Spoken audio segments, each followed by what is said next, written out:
Hello and welcome back to another episode of a weekly Worms Point. Today we are playing Worms Ultimate Mayhem, which is something I said we would not be doing because I didn't own it. And you know, I was like, oh, it's not really, doesn't really need to be part of a retrospective because the retrospective is on like the 2D Worms games, etc. But then it went on sale for literally £2 and I went, I mean, this is a sign, right? I'm clearly supposed to buy Worms Ultimate Mayhem. So, a brief history on me and 3D Worms. I never played Worms 3D, but I did play the sequel/spin-off Worms Forts Under Siege for the PS2. Worms Forts Under Siege for the PS2 was my first Worms 3D game, and this is my second. I've literally spent probably 2 hours in Worms Ultimate Mayhem, so if I suck, that would be why. We'll get into what I think about this game in a little bit, but first I want to mention there is another 3D Worms game I've played, and you might just be like, Christian, you just said you've only played Worms Forts Under Siege, what do you mean? Well, have you ever heard of a game called Hogs of War? Hogs of War is a PlayStation 1 game that is 3D Worms before 3D Worms, and instead of worms, they're pigs with vaguely offensive stereotypical jokes about, you know, the different nations that fought in World War II. Now, I grew up on Hogs of War, and it was a right laugh, it was. Maybe I should do a Hogs of War episode at the end of this. Let me know if you would like a Hogs of War episode. I think I saw there were some vague notions about remastering that game a few years back, but I don't know if that ever came to pass. I should check up on that. If not, we can always just play the original version. But yeah, it turns out that when you translate Worms into a 3D setting, it's actually quite a lot of fun. It's interesting, right, because it's also quite different. When you add the third dimension into the playing field, suddenly things become, you know, for instance, it's quite a lot difficult to aim the bazooka. Quite a lot more difficult to aim the bazooka. I find myself relying on the shotgun a lot more than the bazooka, you know, that kind of thing. But Worms Ultimate Mayhem is basically a re-release of Worms 4 Ultimate Mayhem, which was the sequel to Worms 3D, and it is actually like next in the releases list of major Worms titles after Worms Reloaded, so this really does slot in quite nicely to our retrospective. I didn't really know what to expect when I first loaded up this game. Would the controls be impossible to navigate? Would the camera be really bad? You know, would it feel really janky? Would there be terrain deformation? I was very surprised to find out there is indeed terrain deformation and random seed levels. This level is generated from a random seed, although they do provide a fair amount of pre-built levels if you want something a little bit more interesting. There's plenty of different game modes, although I haven't tried those yet. I think you can unlock more weapons. There's like a builder weapon system. I don't really know how that works. But yeah, this is legitimately a really fun game. And I'm just playing it like, man, I kind of wish they'd done more 3D Worms titles, because this seems to be the last real major thing they tried. After that, I think they just kind of incorporated this style as like, you know how we'll see it next week, but Worms Revolution is a bit more 2.5D than it is just straight up 2D. I feel like that's almost the compromise they came to, but that doesn't really scratch the itch for a 3D Worms game, does it? What I do find interesting is that as opposed to 2D Worms games, where the theme of a level you choose is just kind of for visual's sake, like, the objects that will spawn within the level are a little bit different, but that's about it. With Ultimate Mayhem, the theme you choose kind of dictates the type of map it's going to be. So, for instance, this is the medieval castle theme, and, you know, different areas of the map are walled off, and it feels a lot more close quarters. I tried the prehistoric theme earlier, and it's a lot more, like, you know, spread out. It's a lot more like islands-based gameplay. So it is a little bit more customizable in that way. I think that kind of makes up for the fact that there's no, like, level types that you can choose between. Like in Worms Reloaded, you can choose to have, like, 2 islands, or you can have 2 islands with a bridge, or you can have it be a fully enclosed map, etc. I think it's their kind of answer to that. Like I said, there is terrain deformation. It's a little softer than maybe I would like. I would like it if, you know, maybe we actually had some craters in terms of ground textures instead of just the ground dipping and the grass remaining perfectly healthy and fine.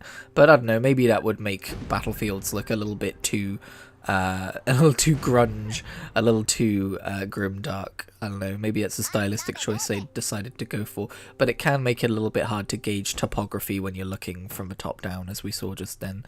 Also, you'll see me going into first person mode whenever I'm aiming like a bazooka or a shotgun. You don't have to do that, you can change. As you can see in the bottom left of the screen, there's that like kind of indicator as to the angle of your weapon. You can change that without zooming in, but I think it's very difficult to do so. Also, this is my first time using this particular weapon, and I didn't realize how bad it would be in terms of, you know, I did full welly and I was aiming directly at my enemy. I expect a bow and arrow to shoot the enemy. Nope. It has a massive drop off. Like I say, still new to the game, still learning a lot. I still am tempted to do my YouTube channel project idea of just a channel that's entirely based around Worms matches. I've kind of drawn up a template as to like the types of videos that would be on the channel, like the different variations of, you know, different game, different, am I playing against myself or a computer or another human being? Will there be commentary or not? That's something which I'm like, I kind of like the idea of no commentary. I kind of like the idea of just like a channel with no commentary. Maybe this is just because I've got this channel and I've edited my own voice for so many goddamn years. It would be a nice break from me. But I do like the idea of a no commentary channel. Now, it would probably hurt my pride a little bit if a no commentary channel blew up and this channel continued to not blow up as much as it's not blowing up. But I think I could survive that. But would people be interested in watching no commentary Worms videos? Am I underselling myself? Would it be actually way more beneficial to have commentary in those Worms videos? I don't know. These are all things I'm thinking about in a project which might not even happen. Light knows I've got enough shit going on anyway.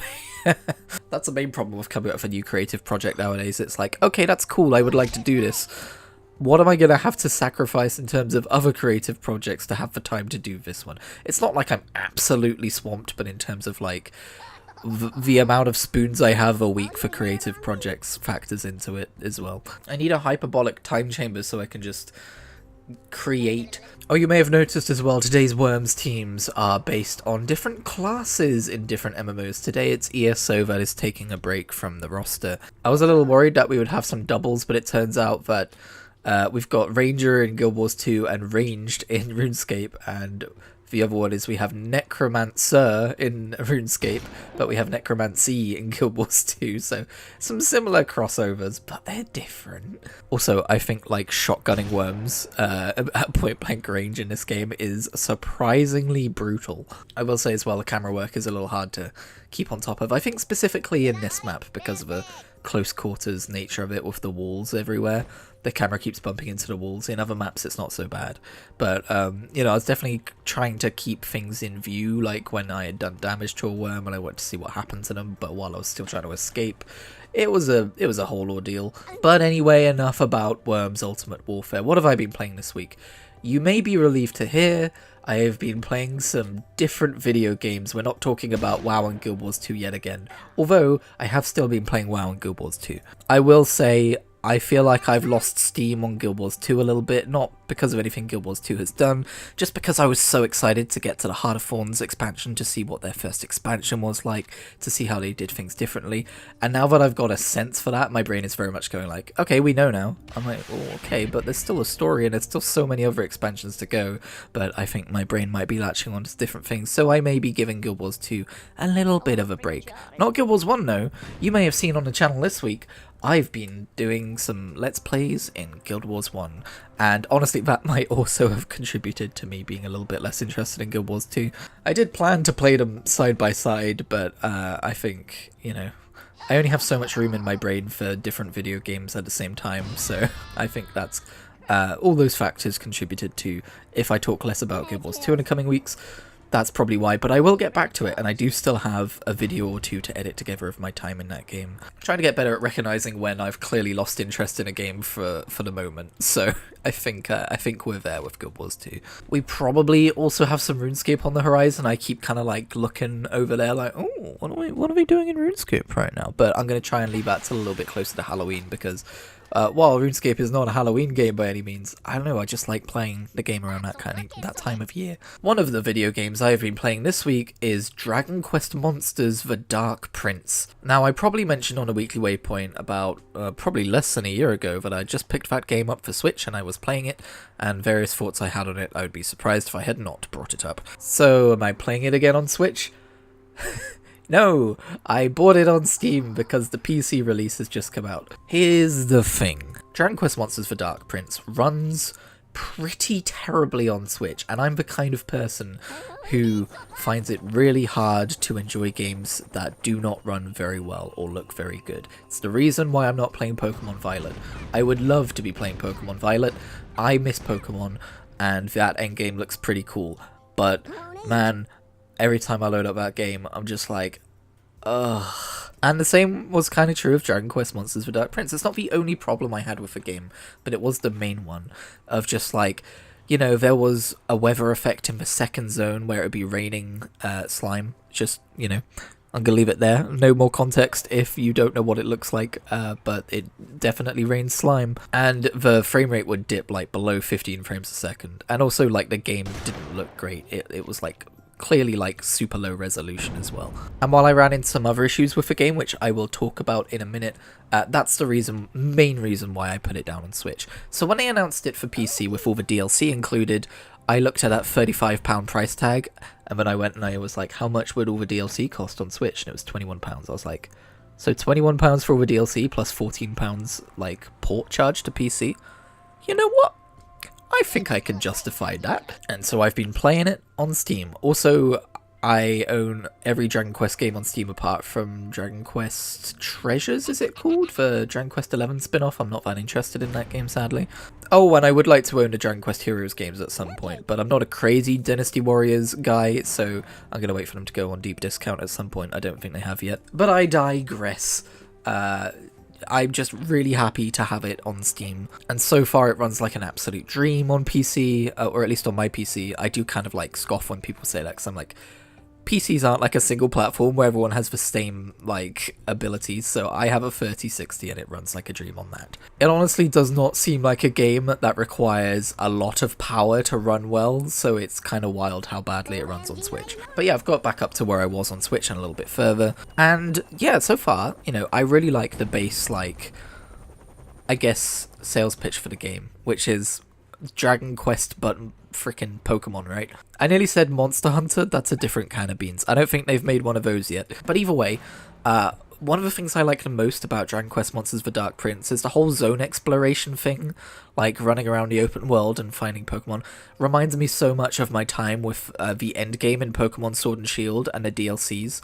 And for the record, I think this is an unpopular opinion, but I really liked Pokemon Sword. And they've got this really fun mechanic with the seasons changing, and as the seasons change, certain elements about the landscape change, and you can find different areas, and of course different monsters show up at different seasons. And I've just been scouting as many as I can, or at one of each so far, and I am bumping up against a few things. So one of the other main things that drove me away from Dragon Quest Monsters was when I learned that instead of evolution we have synthesis, which is a lot like how Persona 3 Reload at least does it. I haven't really played the other Persona games, I assume they're the same, but you get two monsters, you mash them together and you get a new monster.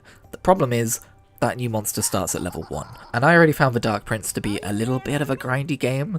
Like, there's not a whole lot to, like, the gameplay loop of you go out, you battle wild monsters to level yours up, and then when you're high enough level you can take on the Colosseum at the end of a zone and unlock the next one, and there's some story beats during that. And that's fine.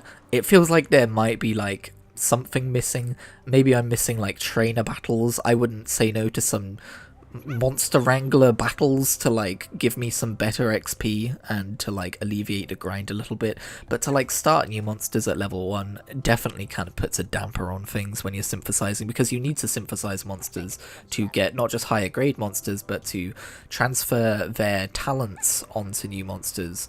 And it's actually quite a complex system, which I definitely have not fully wrapped my head around yet. But I was asking around online and it definitely seems like in the early game at least, it's more important to synthesize new monsters and get them to have a lot of talents. That's a better power spike than just flat out leveling them up, because what I was running into was, you know, when I'm trying to level up for the Colosseum at the end of a zone, I'm battling monsters and they're dying in like 1 or 2 turns and I'm getting hardly any XP, which makes me feel like I'm over leveled, but when I go and do the Colosseum fights, I'm still losing.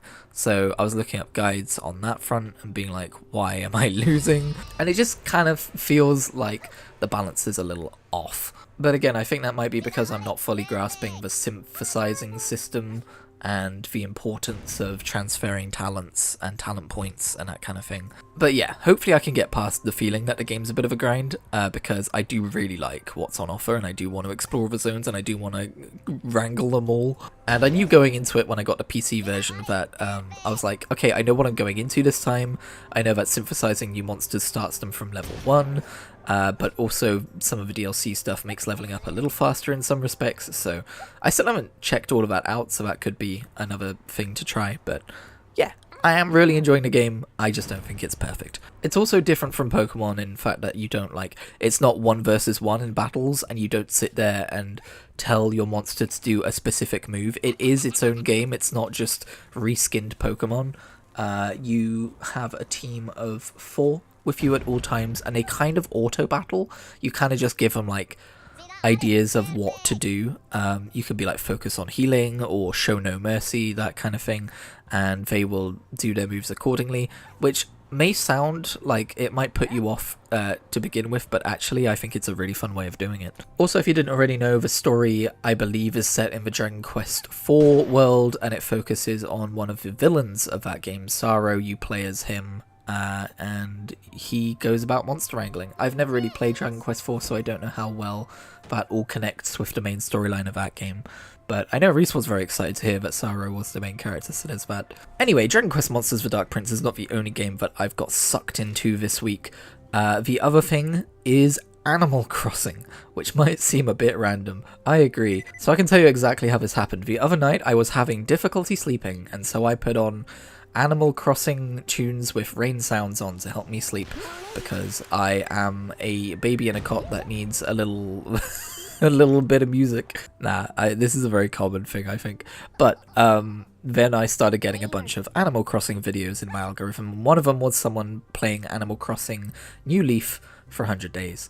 And I was like, oh hey, and I watched a little bit of that video and I was like, oh wait, this is part of a series. And so I went back and I watched him play Animal Crossing on GameCube for 100 days. And Animal Crossing GameCube is the only Animal Crossing I have never played, and I have always wanted to, because it looks really unique and different compared to the other Animal Crossing games. Not that crazy different, but it's got its own charm to it, kind of a thing. And so I thought to myself, you know what, why don't I just play it? Why don't I just play the original Animal Crossing? So that is what I've been doing. I also played some New Horizons. I basically lost an entire day. It was like, I woke up that day, I was like, okay, time to play some more Dragon Quest Monsters: The Dark Prince. Let me tell you, I haven't touched that game since then, not because I've lost interest, but because I've been so hyper-fixated on Animal Crossing, of all things. No, this does happen to me. I do get the Animal Crossing bug every now and again. I have a lot of fondness for Animal Crossing. I also started to write a blog post for kritigri.wordpress.com where I was going to go into detail about my history with Animal Crossing and my memories and stuff, and then I kind of lost steam on that when I realised I had already made that very same blog post before. And I went and checked it, and I was saying pretty much all of the same stuff. So maybe I'll just turn that stuff into a script for a video instead. I don't know. I'm thinking about that. But yeah, I've been playing Animal Crossing. I've been recording my time playing Animal Crossing GameCube in the, the kind of highlights format that I do. So you may see a video on that fairly soon. I've only done one day so far, but it's so charming. It's, I've watched people play through the original GameCube one before, so it's not like it's a completely new experience to me. But in terms of me actually getting to live in one of those villages, it is a new experience to me, and I'm having a really delightful time. I do wish Nintendo would remaster that version of Animal Crossing and release it again. I would happily spend money on that, but I get the feeling they don't see the point I get the feeling they don't think it would translate to many sales, etc., but I would just love it if they did. I feel like Animal Crossing as a franchise has grown and changed enough at this point that going back to revisit the original one is a fun and novel concept that is different enough to be worthwhile as a new experience to sell to people, especially since that series has grown in popularity a lot over time, especially with New Horizons. I showed my niece Wild World once and she was like, "Where's Isabel?" I was like, "Oh yeah!" Ultimately she wasn't all that interested, and maybe that's the problem. Maybe that's why we don't get remastered Animal Crossing games from the past. Damn the youth! I was the sad uncle going, "Hey, look at the old version of these video games, this is what I played, isn't this cool?" And my niece was like, "Yeah, okay, can we go back to New Horizons now?" Which is absolutely what I would probably have done as a child as well. I was going to jump on yesterday morning and buy a bunch of turnips in New Horizons, because I'm currently sitting at 200,000 bells in New Horizons, and I still have not finished paying off my house in that game. But I forgot. So, I remain in debt. I was always very, what's the word? Anxious to, like, avoid the turnip market, because I would always forget I was doing it, and then just my turnips would go rotten.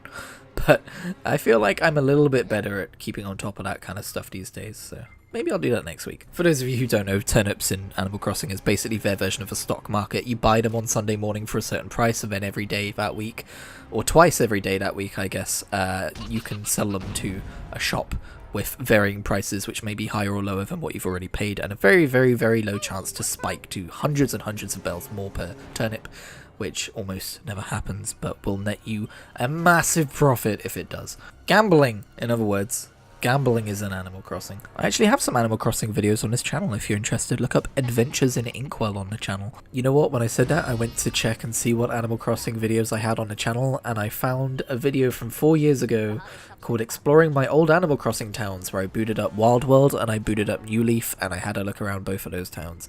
Wild World, if you do go back and watch that video, the Wild World portion isn't very good, because I just kind of realised that I'd reset my town and then abandoned it. But the New Leaf one, I kind of want to go back and play New Leaf on my 3DS now.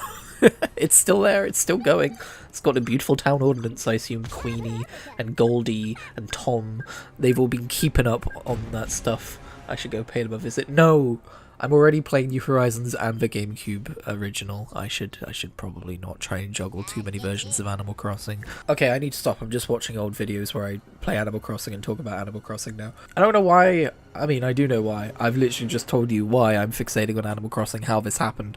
But, yeah, it just goes to show, after a certain amount of time, like, it's like, you know, I hyperfixate on anything and then I get bored of it, and then a certain amount of time goes by and the next thing I think about it, like, it's like I've recharged on it and I'm ready to just dive back into it all over again. Anyway, the other thing I've been doing a lot of this week, which you may have seen in terms of the global reasoning, is reading The Wheel of Time.